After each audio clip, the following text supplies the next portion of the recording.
രൂപയുടെ സഹായമാണ് ഇവിടെ വിതരണം ചെയ്യാനായിട്ട് പോകുന്നത്. അപ്പോൾ പലപ്പോഴും ചിന്തിക്കാൻ കഴിയാത്ത ഒരു വലിയ സഹായമാണ് ഇതിൻ്റെ ഭാഗമായിട്ട് ഒരു മധുര പരിപാടിയായിട്ട് നമ്മൾ സംഘടിപ്പിച്ചിട്ടുള്ളത്. എല്ലാ ആശംസകളും ഈ അവസരത്തിൽ നേർന്നുകൊണ്ട് എല്ലാ പിന്തുണയും ഉണ്ടാകുന്ന കൂടി അവസരത്തിച്ചുകൊണ്ട് ഞാനെൻ്റെ വാക്കുകൾ ചുരുക്കുന്നു.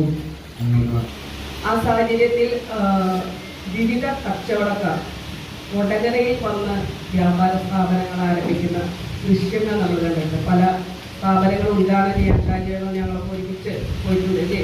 കൊടകരയിലെ മാത്രം ഒരു പ്രത്യേകതയാണ്.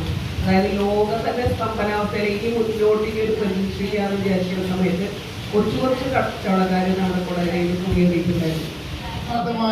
കൊടകര മർച്ചന്റ് അസോസിയേഷൻ പ്രവർത്തിക്കുന്നു എന്നുള്ളത് അഭിമാനത്തോടു കൂടി കണ്ടുകൊണ്ട് ഈ ഭദ്രം സുരക്ഷാ പദ്ധതിയിലും ഭദ്രം പ്ലസ് പദ്ധതിയിലും പാവങ്ങളെ സഹായിക്കുന്ന പദ്ധതിയിലും ഒപ്പം കൊടകര മർച്ചന്റ് അസോസിയേഷന്റെ ഫണ്ടിൽ സഹായിക്കുന്ന നിങ്ങളെ എല്ലാവരെയും ഒരിക്കൽ കൂടി അഭിനന്ദിച്ചുകൊണ്ട് ഭദ്രം പ്ലസ് പദ്ധതി ഈ മാസം 30-ാം തീയതി വരെ ചേരാൻ പറ്റുള്ളൂ എന്നും കൂടി ഓർമ്മപ്പെടുത്തിക്കൊണ്ട് എല്ലാവിധ ആശംസകളും നേർന്നു നിർത്തുന്നു. നന്ദി.